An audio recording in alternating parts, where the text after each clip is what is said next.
24 avril 2026, peuple d'Afrique recevait nos salutations comme d'habitude. Droit de réponse à BBC qui a du mal à reconnaître la victoire éclatante de l'armée malienne sur les terreurs mercenaires de la coalition franco-algérienne du Génim. Ils ont du mal. Ils ne sont pas les seuls. Presque l'ensemble des médias des impérialistes ont du mal à reconnaître une victoire d'un pays qui ne se reconnaît pas dans leur giron.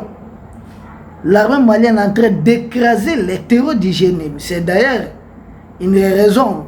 Le Génim qui échoue sur le terrain, ils ont voulu se rattraper sur les réseaux sociaux en mettant en scène un politicien malien qui serait venu de la France, facilité par la DGSE, transité par la Mauritanie, qui travaille à libérer certains otages. J'ai dit, mais à la guerre comme à la guerre.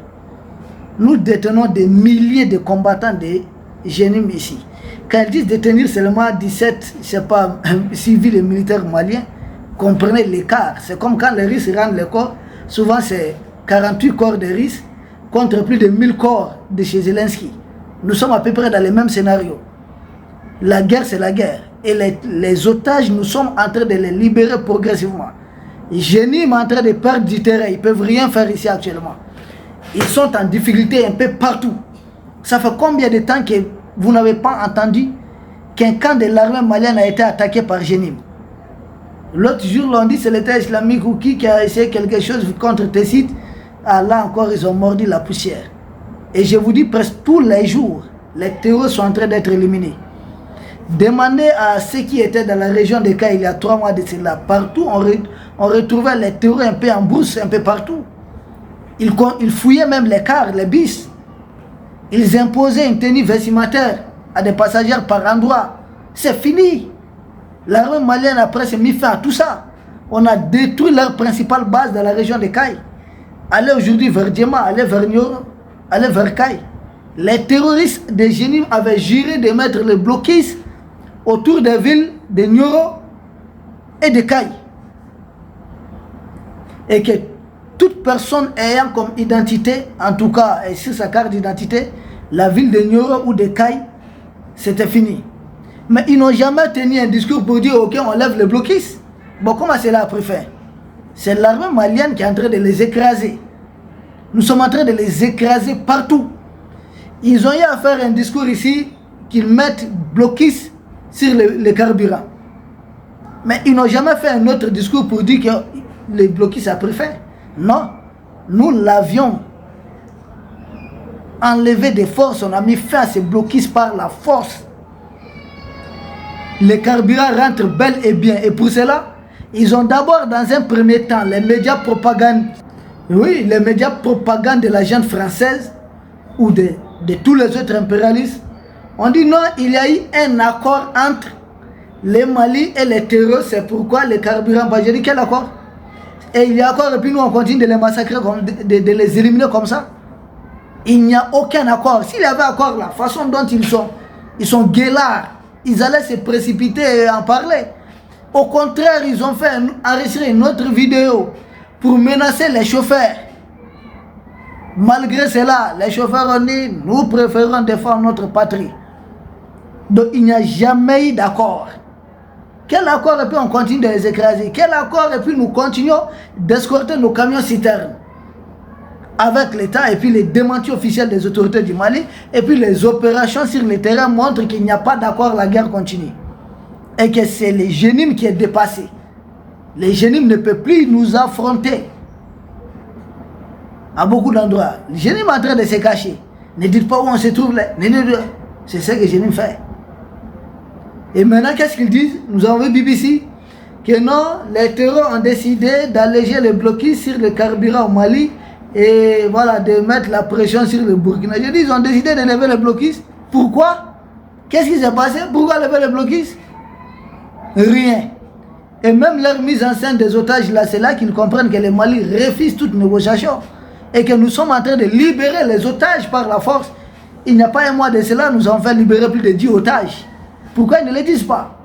Parce qu'ils font croire comme si l'armée malienne n'est pas disposée à faire libérer. Il n'y a pas plus d'un mois, on a fait libérer plus de 10 otages. Il n'y a pas plus d'un mois, nous avons libéré. 2 semaines de cela, nous avons libéré un bis d'une compagnie de transport qui est très connue ici. Nous avons libéré ce bis qui était caché quelque part. Et ça fait en tout, en l'espace de 2 mois, 2 bis qui ont été libérés. Plusieurs otages libérés. Il n'y a pas longtemps, il y a eu un communiqué où 4 otages ont été libérés, 2 civils, 2 militaires. La libération des otages continue sans contrepartie. Ce qu'ils veulent, une victoire sur les réseaux sociaux, faire quoi si Jenim contrôle encore quelque chose sur le terrain, donc on va négocier pour libérer les otages. Ah oui, nous allons les libérer militairement. La libération d'otages continue ici. Et l'armée est en train de libérer progressivement. Jenim ça, ils savent qu'ils sont en train de perdre du terrain. Ils ont du mal à se cacher dans certaines forêts actuellement. Ils sont obligés de se replier avec ces otages dans le territoire mauritanien. D'ailleurs, les 4 qui ont été libérés il n'y a pas longtemps. Bon, et les deux militaires qu'ils avaient pris dans les bis là, qui étaient en civil. Les 2 militaires là étaient où? Étaient dans un camp de réfugiés en territoire mauritanien. Donc ils ont du mal à les garder ici. Donc dorénavant, c'est du côté de la Mauritanie. Or ça met aussi de la pression sur la Mauritanie. Parce que nous sommes en train de libérer progressivement tous les villages qui se trouvent à la frontière Mali-Mauritanie. Plus de 10 villages ont été libérés. Lesquels villages avaient été abandonnés au temps de nos fameux démocrates, les faux démocrates. Tout simplement aux autorités de la Mauritanie. Des Mauritaniens avaient loué domicile en territoire malien, établi leur village et payé des impôts aux autorités mauritaniennes, pas aux autorités maliennes. C'était une occupation. C'était une occupation et la Mauritanie a voulu matérialiser cette occupation. Et quand la MINUSMA était ici, demandait à ce que les troupes, la Mauritanie va rejoindre les casques bleus et les troupes là vont être déployées à l'intérieur des frontières du Mali, mais en face de la Mauritanie. Une façon de légitimer l'occupation de cette partie du territoire malien. Mais c'est fini avec son excellence le général Assimi Goïta. Demandez à ceux qui sont un peu dans les régions de Nioro aujourd'hui, Kita ou bien Kai, qu'est-ce qui se passe? Il y a quelque temps de cela, les camions citernes arrivent très bien à Kai, arrivent partout. Jenim ne peut pas. Est-ce que le Jenim peut tenir un front Mali, Burkina, Niger à la fois? Non. C'est une erreur stratégique que la France a dû faire. Et c'est pourquoi j'entends BBC dans sa manipulation dire: ouais, non, Jenim a décidé d'alléger ses dispositifs au Mali et de cibler le Burkina. J'ai dit, le Burkina vient de lancer le recrutement de 100 000 volontaires. C'est des gens qui seront à moto. Ils vont les traquer partout. Où est-ce qu'ils sont en train de faire du mal? Le Burkina est en train de prendre les déchets. Plusieurs villages le long de la frontière Mali-Burkina ont été libérés par l'armée burkinabé. Et l'armée des 3 pays est en train de faire un travail remarquable. Aujourd'hui, même pendant que nous sommes en train d'arrêter cette émission, là, les avions de l'armée malienne, notamment les Sukhoi 24, ont effectué une opération impeccable dans la région de Kidal. Plusieurs théories ont été éliminées. Où est-ce Jenim en train de vouloir? Ah non, ils disent quoi? Jenim est moins actif au Mali, mais actif au Burkina. J'ai dit moins actif, ça veut dire quoi?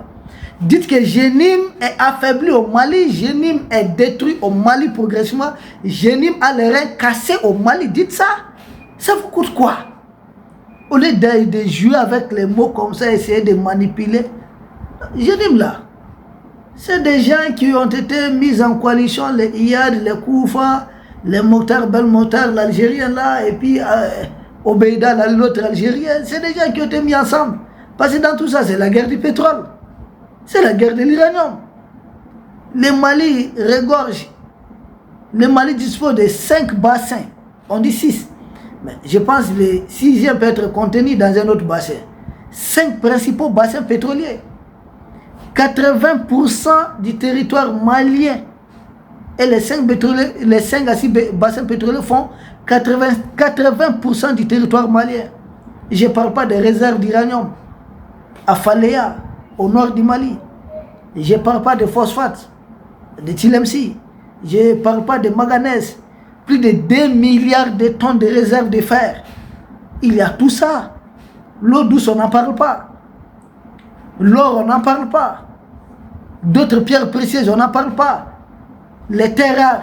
Donc le Mali, c'est ce qu'ils veulent aussi au niveau de l'espace AES.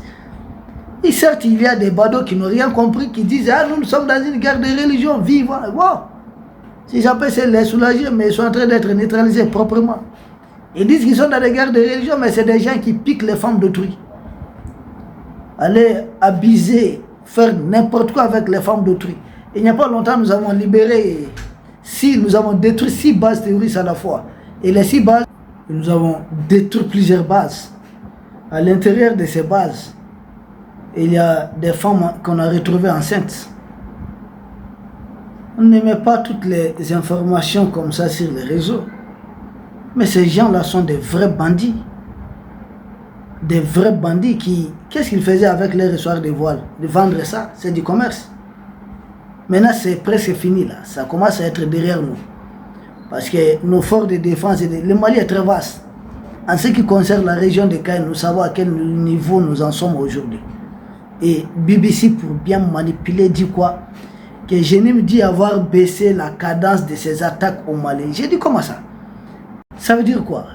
Baisser la cadence de ses attaques, c'est le Mali qui a fait cesser les attaques de Jenim. Jenim l'a même du mal à réunir certains hommes, même l'autre jour, avant-hier. Nous avons neutralisé plus de 70 combattants de Jenim dans la forêt de Faya. Ils étaient à bord de 40 motos. 40 motos, 2 ça va à peu près 80. S'il y a des rescapés, ça doit être 10. Mais dis-toi même là, les troupes au sol vont les retrouver. Nos avions Su 24 les ont pilonnés dans la forêt de Faya. Il n'y a pas quelques jours même avant cela. Ils ont été encore pilonnés. J'ai dit même, il y a 48 heures de cela, à Djoura. Vous vous souvenez Djoura, le nom de cette localité, où ils ont l'habitude de commettre un crime horrible contre nos FDS, mais c'est dans le passé maintenant.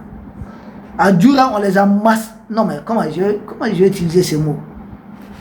Ils ont été neutralisés, éliminés à Djoura. Et ça, il y a à peine 48 heures. Donc à l'espace de 48 heures, c'est plus de 100 terroristes que nous avons éliminés. Plus de 100 terroristes à l'espace de 48 heures. Et je vous dis, chaque jour qui passe, on les neutralise massivement. Mais c'est des Africains qui ont accepté d'être les mercenaires de la coalition franco-algérienne. Vous voulez qu'on fasse quoi? On ne va pas croiser les bras. Et c'est comme ça qu'on est en train de les neutraliser à grande vitesse. Si vous les voyez courir là, on s'est réunis au Togo, Gazouani se précipite chez Macron là-bas. Vous voyez, ils envoient Oumar Mariko pour une mise en scène et besoin d'un exploit médiatique. Je dis, mais si vous n'avez plus d'exploit sur le terrain, souvenez-vous qu'il fit un moment, ces gens ont lancé jusqu'à 7 attaques coordonnées, au moins 7 attaques coordonnées. Dites-leur de lancer une seule attaque aujourd'hui. Ils n'en peuvent plus. Nous sommes en train de casser les reins à tous les niveaux. Parce qu'on a trouvé ce qu'on appelle les game changers. Et c'est quoi? C'est que dorénavant, nos militaires, nos éléments de force spéciale se déplacent à bord des motos, aller les traquer jusqu'à dans leur dernier retranchement. C'est ce que nous sommes en train de faire. Et dans leur manipulation, BBC dit quoi? Que non, ça chauffe au Burkina. J'ai dit quel Burkina? Et là-bas, on n'a pas en train de neutraliser les terreurs là. Vous parlez de quel Burkina réellement? Et même Burkina là, même si c'était vrai, ça relève de l'espace confédéral. On finit avec eux ici, nous allons finir avec eux là-bas. Ce sont les mêmes terreurs qui nous attaquaient ici, qui attaquaient le Burkina, qui attaquent le Niger. Nous avons une armée au niveau confédéral, nous allons les neutraliser partout. Partout. Et je suis convaincu, ceux qui vont peut-être échapper, finiront par retourner contre leur maître, ils vont leur dire, mais vous nous avez trompés. Vous nous avez emballés dans une fausse aventure. Or, les pays antennes de leur maître, sont-ils réellement préparés militairement pour les recevoir? Ça aussi, les jours à venir, nous en saurons davantage. D'ici là, notre armée est en train de faire un travail impeccable sur le terrain.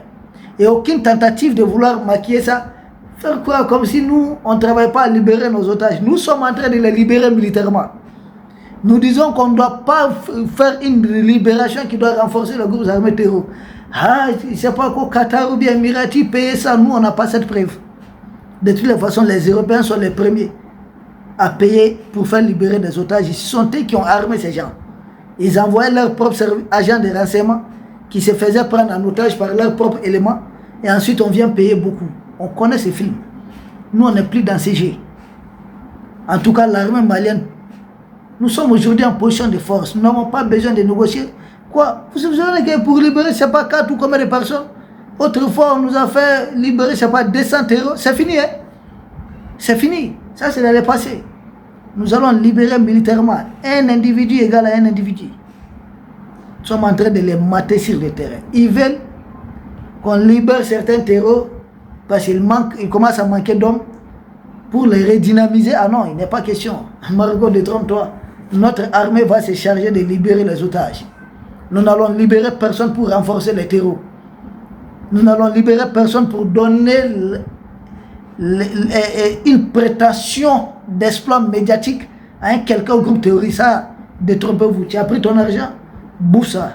Ils ont engorgé quoi pour toi? Un mouton là-bas en territoire mauritanien?